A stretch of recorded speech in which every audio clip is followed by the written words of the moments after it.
हम्म, क्या पढ़ना है आज?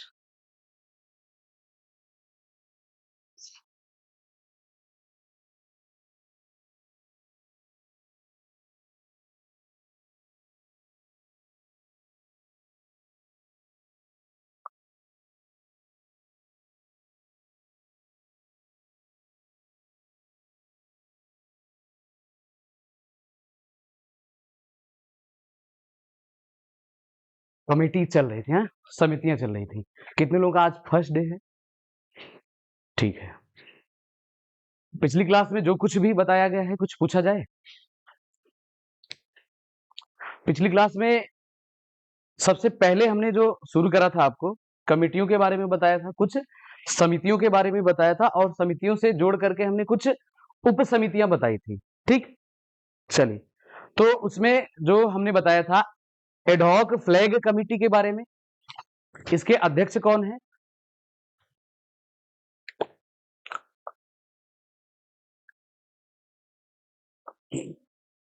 ठीक है। अच्छा, जितने लोगों का फर्स्ट डे है, अ, सबसे पहले हम बात करेंगे संविधान की चर्चा कब से चली है, और संविधान की शुरुआत कब से मानी जाती है, बताइए। कब? 1895, किसके माध्यम से? अगर एक क्वेश्चन पूछा जाए कि संविधान की जरूरत हमें क्यों पड़ी, संविधान की जरूरत हमें क्यों पड़ी, अच्छे भले तो लोग खा जी रहे थे, संविधान की जरूरत हमें क्यों पड़ी, तो इस पर एक क्वेश्चन या एक पॉइंट हमने बताया था, कौन सी बात बताई थी? जी, ये तो डेफिनेशन हो जाती है पर्टिकुलर कॉन्स्टिट्यूशन क्या होता है। हमने आपसे बताया कि संविधान की जरूरत हमें क्यों पड़ी, क्योंकि जो ब्रिटिशर्स थे, यानी जो ब्रिटेन के लोग थे, ये हम पर शासन कर रहे थे, राज कर रहे थे। और ये प्रक्रिया कब से शुरू हुई थी, आप बताइएगा। ये प्रोसेस कब से शुरू हुई थी कि ब्रिटिशर्स ने या ब्रिटेन के लोगों ने हम पर शासन करना शुरू करा, या इस तरीके की जो इनके द्वारा यातनाएं दी गई, लाइक जो अपने मन से इनका जो व्यापार करने का तरीका हुआ करता था। जी, 1600 ईस्वी में ईस्ट इंडिया कंपनी आई, और ईस्ट इंडिया कंपनी का जब आई 1600 ईस्वी में, तो इसका ऑब्जेक्टिव क्या था? बिजनेस करना। इसका ऑब्जेक्टिव था व्यापार करना। ये कही कि हम सिर्फ यहां पर बिजनेस करने आए हैं, व्यापार करने आए हैं। 1600 ईस्वी में जब आई, ये व्यापार करने के उद्देश्य से आई, फिर धीरे धीरे देखा गया कि ये व्यापार करते करते एक और काम कर रही है। कौन सा काम? ये धीरे धीरे अपने साम्राज्य को फैला रही है। इट मीन्स ये अपनी कंपनी की जो स्ट्रेंथ है, इसको फैला रही है। साथ में ये जो भारत देश है, इस पर शासन करना शुरू कर दी। और शासन कुछ इस तरीके से कि कंपनी के जो भी बातें होती थी, यानी कंपनी के डायरेक्शन में ही आपका एग्रीकल्चर, एडमिनिस्ट्रेशन, और जो कुछ भी बातें, यानी जो आपका देश था उस समय प्रांतों और रियासतों में बटा हुआ था, और प्रांतों और रियासतों में इस समय इन्हीं का सारा बोलबाला था। किसका? ब्रिटिश ईस्ट इंडिया कंपनी का। और कंपनी के द्वारा जो कुछ भी निर्णय लिए जाते थे, वही हमें फॉलो करने होते थे। अब ऐसा देखता देखता गया, यानी ये कौन किसको देखता गया? जो ब्रिटिश पार्लियामेंट है, यानी ब्रिटेन के लोग, ब्रिटेन के लोगों ने देखा कि भैया ये हमारी कंपनी है, और किसी अन्य देश में जा करके अपना साम्राज्य फैला रखी है, और इस तरीके से शासन कर रही है, लाइक ये एक गवर्नमेंट हो। ठीक, तो जब ये बात फील हुई किसको? ब्रिटिश पार्लियामेंट या ब्रिटेन के लोगों को, तो उन्होंने ये डिसाइड करा कि अब ये कंपनी तो हमारे ही देश की है, इस कंपनी को हम एक काम करते हैं, रेगुलेट करते हैं। और इस कंपनी को रेगुलेट करने के साथ साथ इन्होंने एक एक्ट लाया 1773 का, यानी 1773 का एक एक्ट लाया, जिसको क्या बोलते हैं? रेगुलेटिंग एक्ट बोलते हैं। अब रेगुलेट का मतलब हमने क्या बताया था, आप बताइएगा। जी, जैसे हमने बताया था कि आपके घर का गैस सिलेंडर होता है, आप उसको ऑन ऑफ करते हैं, बोलते हैं रेगुलेटर। तो ब्रिटिश ईस्ट इंडिया कंपनी थी, उसको जो ब्रिटिश पार्लियामेंट के लोग थे, और उसमें 24 सदस्यों की एक बॉडी थी, जिसको कोर्ट ऑफ डायरेक्टर्स बोलते थे। कोर्ट ऑफ डायरेक्टर्स ने 1773 का जो रेगुलेटिंग एक्ट लाया, उसमें यह निर्धारित कर दिया कि भैया अब जो कंपनी है, ये सिर्फ और सिर्फ क्या काम करेगी? ये अब बताइए, क्या बताया था? दो बातें डिसाइड करी थी, यानी जब 1773 का रेगुलेटिंग एक्ट आया, तो इसमें जो कोर्ट ऑफ डायरेक्टर्स है जिसमें हमने बताया 24 मेंबर हुआ करते थे, जो ब्रिटिश पार्लियामेंट से रिलेट करते हैं। यानी ये जो कोर्ट ऑफ डायरेक्टर्स है ये ब्रिटिश पार्लियामेंट के ही लोग हैं, उसमें शामिल लोग। तो कौन सी दो बातें बताई थी, बताइए। दो बातें हमने बताई थी, किसी को कुछ याद है, बताइए।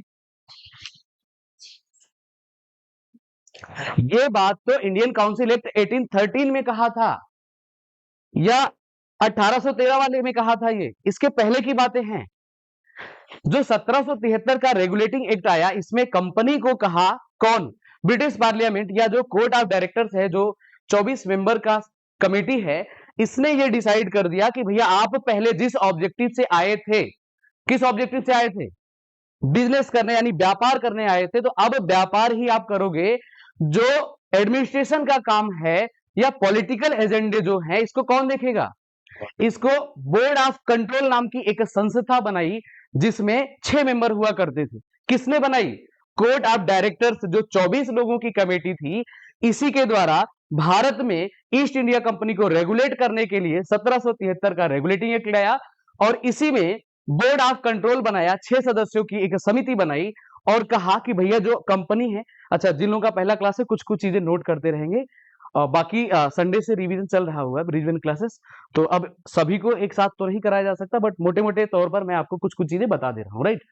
तो इसमें ये बात कर ली कि कंपनी क्या करेगी, व्यापार करेगी, और जो बोर्ड ऑफ कंट्रोल है ये एडमिनिस्ट्रेशन का काम देखेगा, यानी पॉलिटिकल बातें देखेगा। अब ये तो 1773 की बात थी। फिर आपका पिट्स इंडिया एक्ट आता है 1784 में। जो 1784 में पिट्स इंडिया एक्ट आया, इसमें भी कुछ बातें करी गई। इसमें कह दिया कि भाई अब जो है, जो आपकी ये कंपनी है, ये व्यापार करेगी, और व्यापार तो कर ही रही है, व्यापार के साथ साथ हम आपके काम को सीमित कर देंगे, यानी कुछ ही बातों में आपके दायरे रह जाएंगे, बाकी जो एडमिनिस्ट्रेशन है, लाइक आपका जो प्रांत हुआ करते थे, और रियासत। तो रियासत के बारे में क्या बताया था, बताइए। हाँ, जो रियासत है या प्रोविंसेस बोले जाते हैं, यहां पर किसका कंट्रोल हुआ करता था, राजा का हुआ करता था। राजा ही, आप आगे देखेंगे जो कॉन्स्टिट्यूएंट असेंबली की बात आएगी, उसमें कुछ लोगों को नॉमिनेट करके भेजेगा। कितने लोगों को बताया है,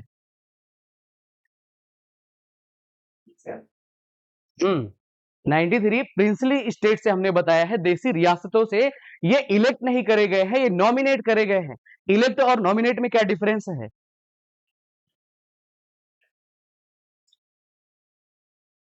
और चुनकर, फिर आपने बोल दिया तो चुनकर क्या मतलब, नॉमिनेट करके, नामित करेगा। जैसे आपके लोकसभा में 2019 के पहले हुआ करता था, 2 लोगों को एंग्लो इंडियन के तौर पर नियुक्त करा जाता था, नॉमिनेट करा जाता था, नियुक्त नहीं, एक्चुअली में नॉमिनेट करा जाता था।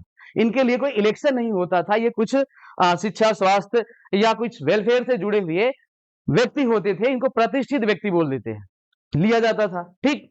अच्छा, हम बात कर रहे हुए हैं 1784 का पिट्स इंडिया एक्ट के बारे में। यहां पर कह दिया कि अब आपके दायरे कुछ होंगे, और आगे इंडियन काउंसिल एक्ट 1813 लाया, 1813 का भारत परिषद अधिनियम लेकर आया। इसमें कह दिया कि अब आपका जो व्यापार करने का हक है, किसने कहा, ये कोर्ट ऑफ डायरेक्टर्स जो ब्रिटिश पार्लियामेंट से जुड़ा हुआ है, इसने कह दिया कि अब आपका सिर्फ सिर्फ व्यापार करने का हक चाय के साथ है और चीन के साथ है। 2 चीजें पर्टिकुलर करके बताई। अब ये दोनों बातें याद रखेंगे, ये आपसे क्वेश्चन पूछा जाता है कि कब कोर्ट ऑफ डायरेक्टर्स या ब्रिटिश पार्लियामेंट ने जो ईस्ट इंडिया कंपनी थी, इसको बाध्य कर दिया, इसको पूरी तरीके से कंट्रोल कर लिया, और कहा कि अब आप व्यापार किसके साथ कर सकते हैं, चाय के साथ करेंगे और चीन के साथ। तो चाय और चीन याद हो जाएगा अच्छे से, ठीक है। यह 1813 की बात थी। इसके बीच में 1784 के पहले एक आपका, और 1793 में आया चार्टर एक्ट।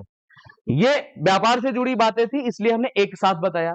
1793 में जो 1793 का टाइम पीरियड आया, इसमें आया आपका रेगुलेटिंग एक्ट, चार्टर एक्ट आया। कौन सा आया, ये चार्टर एक्ट आया। 1793 में जो है चार्टर एक्ट आया, और कह दिया गया कि अब हम प्रत्येक 20 साल पर एक चार्टर एक्ट लाएंगे। तो कौन सा टाइम रखा, पर 20 ईयर्स के लिए ये कह दिया कि प्रत्येक 20 साल पर हम अब ये चार्टर अधिनियम लाएंगे। तो पहला वाला कब आया, 1700, दूसरा कब आएगा, कब आएगा बताइए? 20 साल ही तो जोड़ना है, जल्दी से जोड़कर बताइए। इसके बाद कौन सा आएगा? 33 आएगा। फिर कौन सा आएगा? 53। तो 53 वाला याद रखिएगा कि लास्ट में सबसे अंतिम वाला कौन सा आया था, ये पूछा जाता है कि सबसे लास्ट वाला या आखिरी वाला चार्टर एक्ट कब आया था। याद रहेगा? 1753। ठीक है, 1853। ठीक, ये बात क्लियर हो गई। अब यहां से हमें जो बात करना है, किस पर बात करना है? कॉन्स्टिट्यूशन पर बात करना है, संविधान पर बात करना है। हमने बताया कि 1895 में एक स्वराज बिल पेश करा गया। किसके द्वारा करा गया? बीजी तिलक के द्वारा, बाल गंगाधर तिलक के द्वारा। और ये औपचारिक नहीं था, ये अनौपचारिक था, यानी इनफॉर्मल तरीके से इन्होंने पेश करा था एक स्वराज बिल। तो ये पूछा जाता है कि संविधान के लिए, संविधान बनाने के लिए संविधान सभा का इनफॉर्मल बिल या इनफॉर्मल विधेयक, अनौपचारिक विधेयक कब पेश करा गया? 1895 बाय द बाल गंगाधर तिलक। ठीक है, ये बात तो क्लियर हो गई। अब इसके बाद हमने कब बताया था? इसके बाद हमने कब बताया था कि तिलक ने तो ये अनौपचारिक तरीके से, एक बार हमने बताया था आपको 1924 की बात, 1924 की बात बताई थी। किसको बताया था जी? 1924 में एक बार और प्रस्ताव रखा गया कि भैया अब हमें चाहिए आजादी। अच्छा, हमने पहली एक बात जो आपसे पूछी कि आजादी हमें क्यों चाहिए थी, इसका क्या कारण हमने बताया था? क्योंकि जो ब्रिटिश ईस्ट इंडिया कंपनी आई, कंपनी के बाद ब्रिटिश पार्लियामेंट का जब इंटरफेरेंस हुआ, इसका हस्तक्षेप हुआ, फिर ये पूरी तरीके से रूल करने लगी। और इसके रूल करने का प्रोसेस कुछ ऐसा था कि हम गुलाम बन गए थे। जैसे जैसे ये कहती थी, जो भी इसके नियम कायदे कानून होते थे, उसी के तर्ज पर हमें काम करना होता था। तो उसी को क्या बोल देते हैं? कॉलोनियल सिस्टम बोल देते हैं, औपनिवेशिक शासन बोल देते हैं। कि जो अंग्रेजों का औपनिवेशिक शासन था, इससे उब करके हमने क्या करा? आजादी की डिमांड करी।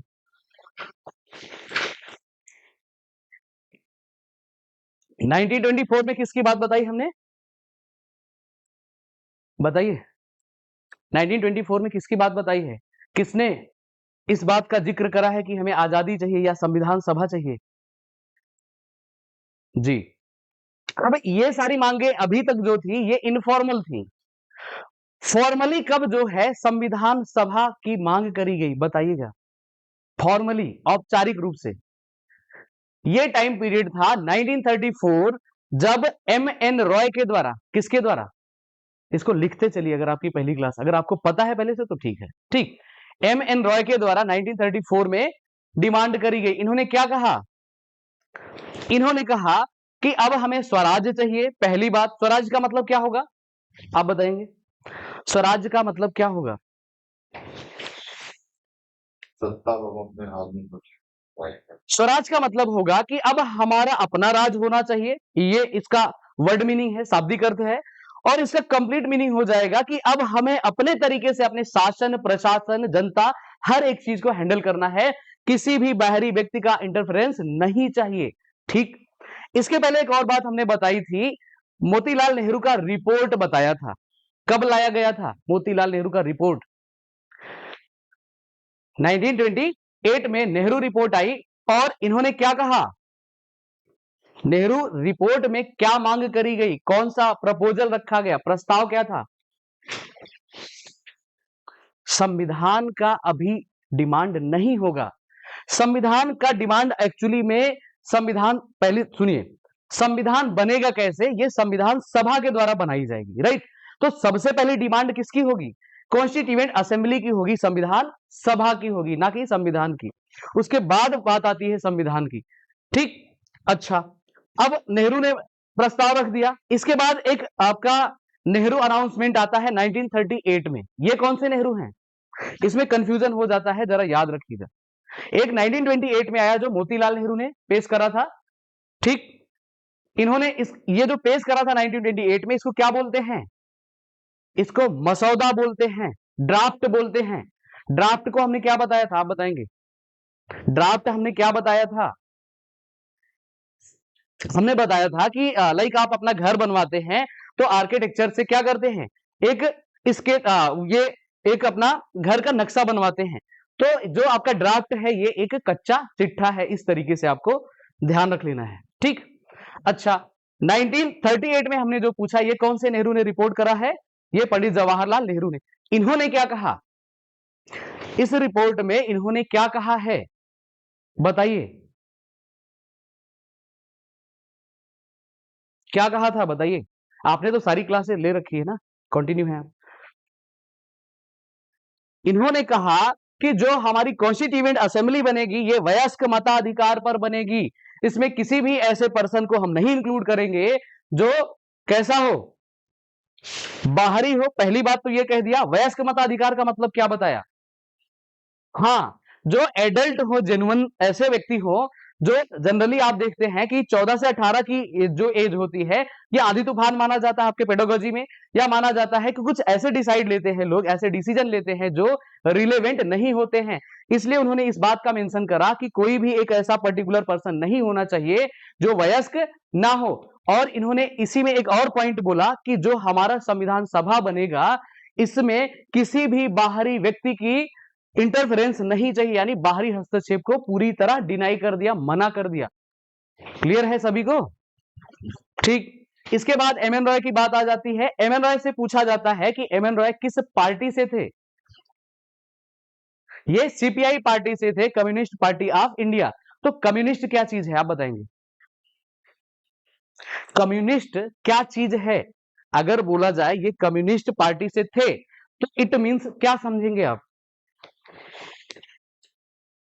कम्युनिस्ट पार्टी का मतलब क्या होगा?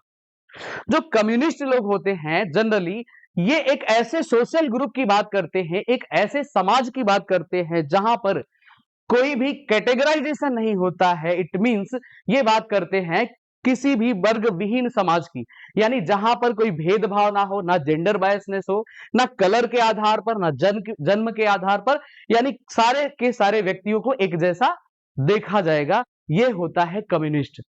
कम्युनिस्ट विचारधारा से हमने दो व्यक्ति के बारे में बताया था, कौन है बताइए? पूछा जाता है। कम्युनिस्ट दो व्यक्तियों के बारे में बताया था, कार्ल मार्क्स के बारे में बताया था, व्लादिमीर लेनिन के बारे में बताया था। ये दो व्यक्ति ऐसे हैं जो कम्युनिस्ट विचारधारा से रिलेट करते हैं।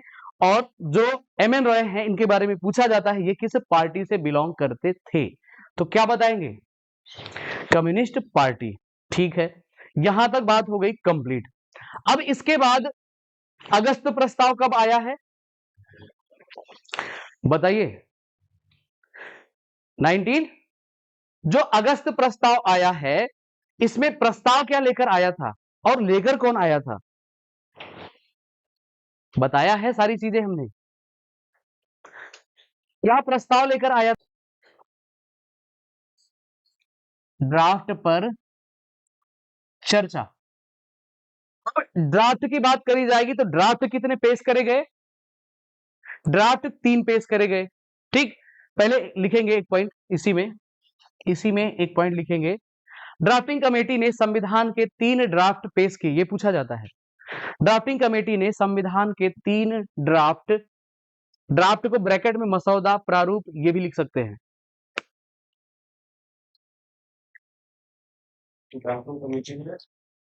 संविधान के 3 ड्राफ्ट, मसौदा या प्रारूप, तीनों बातें एक ही है, पेश किए।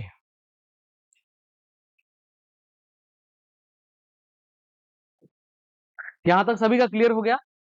अब लिखेंगे पहला ड्राफ्ट,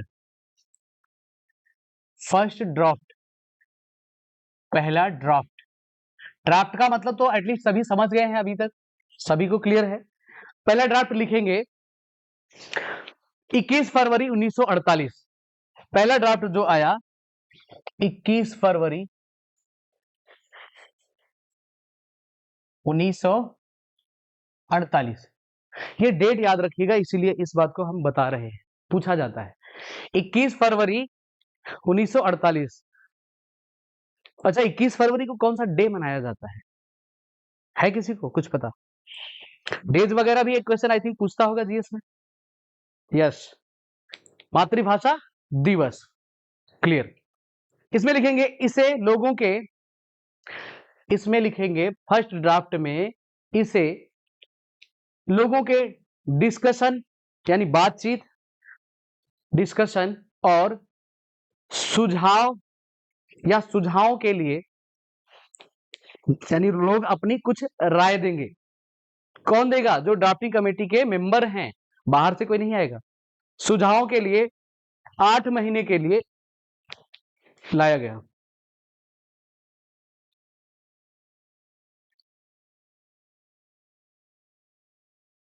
यहां तक सभी को क्लियर है? लिखेंगे सेकेंड ड्राफ्ट। Second draft. जो दूसरा ड्राफ्ट आया उसमें लिखेंगे 21 अक्टूबर 1948। 21 अक्टूबर 1948 ये दूसरा ड्राफ्ट है। ठीक, अंतिम ड्राफ्ट लिखेंगे या तीसरा, लास्ट भी कह सकते हैं। ये पूछा जाता है कि लास्ट ड्राफ्ट कब लाया गया, थर्ड, या इसी को लिखेंगे लास्ट ड्राफ्ट। जो तीसरा ड्राफ्ट लाया गया इसके बारे में लिख लेंगे 4 नवंबर 1948। 4 नवंबर 1948, यानी ये पहला ड्राफ्ट हो गया, दूसरा ड्राफ्ट हो गया और तीसरा ड्राफ्ट हो गया। अब ये जो ड्राफ्ट आए हैं, ड्राफ्ट का मतलब हमने क्या बताया है कि ये कुछ मसौदा है, प्रारूप है, कुछ बातें हैं। अब इन बातों में से कुछ बातें काट पीट छांट ली जाएंगी। ठीक, इसीलिए ये ड्राफ्ट बनाया जाता है। या आप कोई स्टोरी लिखते हैं तो उसमें भी बाद में आप प्रूफ रीडिंग करते हैं, काट छांट करते हैं। तो अब लिखेंगे कि इसकी रीडिंग भी होगी। लिखेंगे संविधान की रीडिंग। संविधान की रीडिंग। संविधान की रीडिंग। संविधान की रीडिंग। अब रीडिंग जो है ये कितने तरीके से करी जाएगी? ये ड्राफ्ट आया है, ड्राफ्ट को रीडिंग का मतलब क्या है? ये पढ़ा जाएगा। तो लिखेंगे पहली reading, first reading. First reading.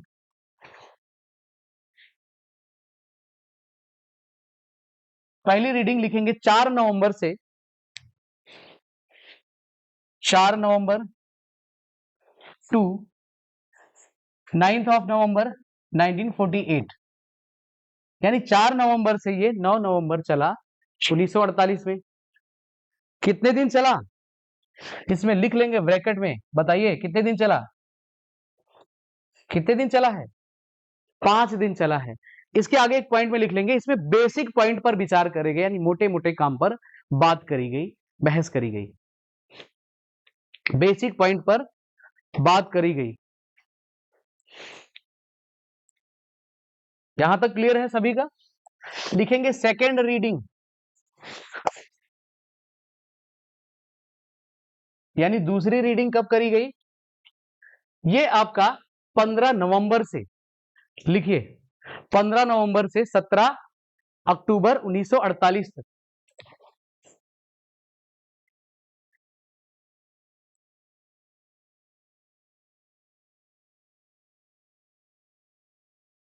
अब ये कितने दिन तक चली है? What? 1949 हो जाएगा, इसको लिखिएगा। ठीक है, पीछे चला जाएगा अदरवाइज। ठीक, हाँ 1949 होगा, इसलिए तो टाइम हमने पूछा। अब ये कितने टाइम तक चलेगा? कितना टाइम होगा बताइए? इसको महीने में बता देना है, दिन में नहीं बता देना है। लगभग लगभग 11 महीने, या कह सकते हैं मोर देन 10 मंथ्स। तो लिख सकते हैं ब्रैकेट में 10 महीने से ज्यादा या 10 महीने से अधिक। वैसे अगर आपको डेट याद रहेगी तो खुद ही बता पाएंगे, बट लिख लीजिए। थर्ड रीडिंग जो आई, थर्ड रीडिंग, ये तीसरी रीडिंग कब से कब तक चली? इसको लिखिएगा, ये 14 नवंबर 1949 से 26 नवंबर 1949।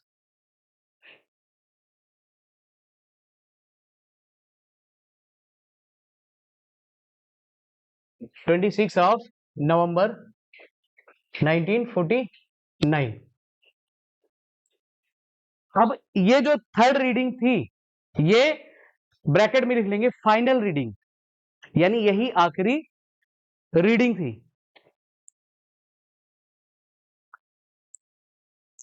क्लियर है सभी को? जो दूसरी रीडिंग है इसमें कुछ कुछ बातें लिखेंगे कि ये सबसे लंबी रीडिंग है। पहली बात तो ये आपने देखा 10 महीने से अधिक चली है। नेक्स्ट एक और बात है, लिखेंगे पॉइंट करके दूसरी में, कि इसमें आर्टिकल बाय आर्टिकल, जो दूसरे रीडिंग में रीडिंग करी गई, इसमें लिखेंगे इसमें article by article and article by article और क्लॉज बाय क्लॉज पढ़ा गया या देखा गया, यानी डिस्कशन हुआ। जो ये आर्टिकल बाय आर्टिकल हुआ और clause by clause.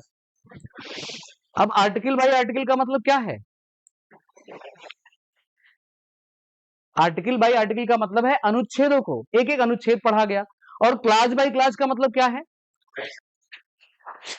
Class bye class का मतलब है, पैरा से समझिएगा, या खंडों को कहेंगे, एक एक खंड को देखा गया, एक एक खंड को पढ़ा गया, यानी खंड दर खंड। क्लास बाय क्लास का मतलब है खंड दर खंड इसको पढ़ा गया। ठीक, क्लियर है? फर्स्ट रीडिंग, सेकेंड रीडिंग और थर्ड रीडिंग, इसके डेटेड याद रखिएगा, जरूर पूछा जाता है। पहली रीडिंग में जो हमने बताया है कि 5 दिन चला है, इसे जरूर याद रखेंगे, ये पूछ लेता है कितने डे तक चला है। ठीक, क्लियर है ये सभी को? अब आगे लिखेंगे संविधान लागू होना। संविधान लागू होना, संविधान लागू होना, संविधान लागू होना, इसकी चर्चा हम करेंगे नेक्स्ट क्लास में। आज की क्लास में किसी को भी किसी भी पॉइंट पर जरा सा भी कंफ्यूजन हो तो बताइए, जो भी बातें हमने डिस्कस करी हैं। हाँ, आर्टिकल बाय आर्टिकल हमने कहा कि जैसे ये ड्राफ्ट था जी, थर्ड रीडिंग में बेसिकली फाइनल हो गया कि क्या रखना है क्या नहीं रखना है, इसीलिए इसमें लिखा है कि नहीं फाइनल रीडिंग। थर्ड रीडिंग में लिखा है आपने फाइनल रीडिंग, तो इसमें जितनी भी बातें रखनी थी, जो हटानी थी, ये फाइनल कर दिया गया कि इसे रखना है, इसे नहीं रखना है, यानी ये फाइनल रीडिंग थी। नहीं समझ में आया? अब इस चीज को दिमाग में जरा भी नहीं रखिएगा कि इसमें अगर क्या पूछा जाए तो यही पूछेगा भाई, जो नहीं रखना है, जो रखना है, यही इसमें डिस्कस करा गया। अब इससे ज्यादा तो आप में कुछ पूछा भी नहीं जाएगा, और हुआ ही यही है कि जो रखना है और जो नहीं रखना है, इसी को काट छाट के बराबर कर लिया गया। क्लियर? ठीक है, नेक्स्ट डे से हम ये संविधान लागू होने की बात करेंगे, और जिनका भी फर्स्ट डे था, जो भी बातें बताए हैं, थोड़ा सा अपने एंड से पढ़िएगा, रिवाइज करिएगा। ठीक, नेक्स्ट क्लास में पूछेंगे तो थोड़ा थोड़ा सा आपको बताना चाहिए। कौन सा? अच्छा, ये लोगों का, बाहर का कोई नहीं आएगा। फिर आपसे हमने वहीं पर बताया कि जो ड्राफ्टिंग कमेटी है, इसमें कुल मिलाकर कितने मेंबर बताए? ड्राफ्टिंग कमेटी में कितने लोगों को बताया? हाँ, तो इन्हीं लोगों के सुझाव के लिए भाई जो समितियां बनी हैं, कि बाहर का व्यक्ति थोड़ी नहीं आएगा उसमें ज्ञान देने, इसीलिए तो उनको उस पर्टिकुलर समिति से जाना जा रहा है कि इस कमेटी में ये मेंबर है, इनका यही काम है पर्टिकुलर।